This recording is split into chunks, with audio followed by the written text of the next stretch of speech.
Stories at 10 miles per hour, where we play the audio at a pace where people can slow down and understand. We never go too fast. The reason is there's too many people going too fast, and we need to slow it down so you can understand. This story took place back in the 1960s, you see. Now, back in the 1960s, we were just in some kind of a house, and my little brother and I were playing with just, typical things little kids do. Um, there was, we had a little space between our beds,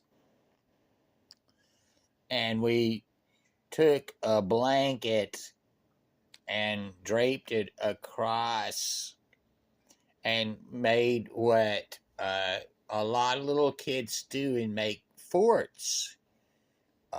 So, in order for the blanket to stay on top of the beds that it stretched across, we had to have weights. So we would find things to place on top of the beds and hold the blanket in place, and then create some kind of a structure. Now, so we got whatever was available. Well, one thing that was available was this thing. I don't know if you could say it was a piggy bank, but it was this large steel structure that you could certainly put some coins in. Hey, and by the way, this was before 1964.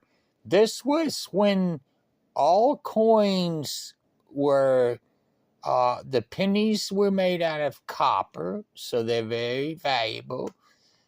The nickels were made out of nickel. Now that's a different subject.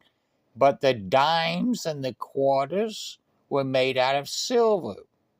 There was no such thing as clad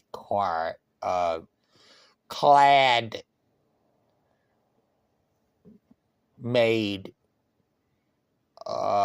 coinage. No. That's a scam. See, and I'll tell you later how you can dupe the system and scrape all that silver off of the coins and make whatever. But you see that when they in 1965, when they changed how they're going to make the coins, that was a big scam.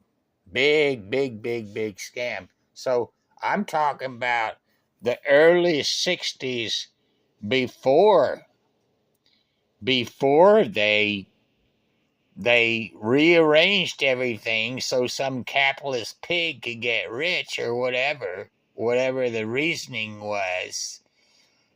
Major screw up. This accident happened back way before 1965, excuse me, because 1964 was the last year of silver coinage. So we had silver coins, heavy metal, right? And the copper penny is a different story. That lasted onward. But you see, now, we were playing as little kids, trying to make some kind of structure, because that's just a game little kids play. And at some point, there was a screw up, and this large metal container that was some kind of a capitalist pig steel bank uh, dropped off of the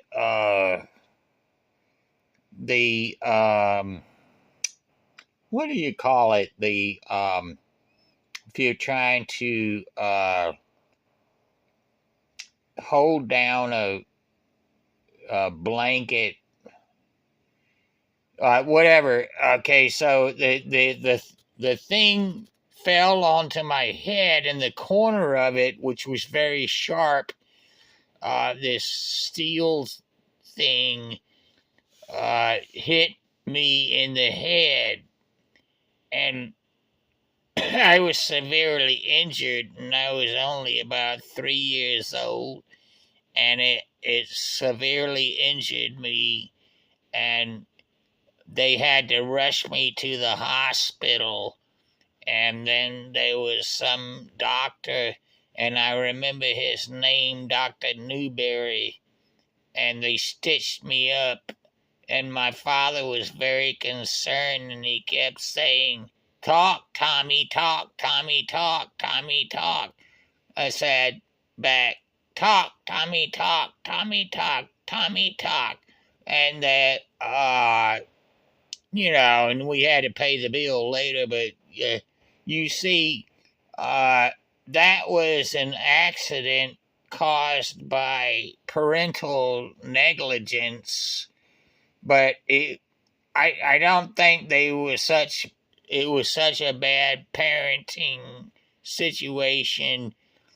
It was just ignorance of the dangers of what was this object that hit me. The object that hit me was some kind of piggy bank, and they do teach the children to put money in the piggy bank. But see, this thing was so big and sharp pointed, and they had allowed us to just play in our rooms, thinking nothing bad would happen.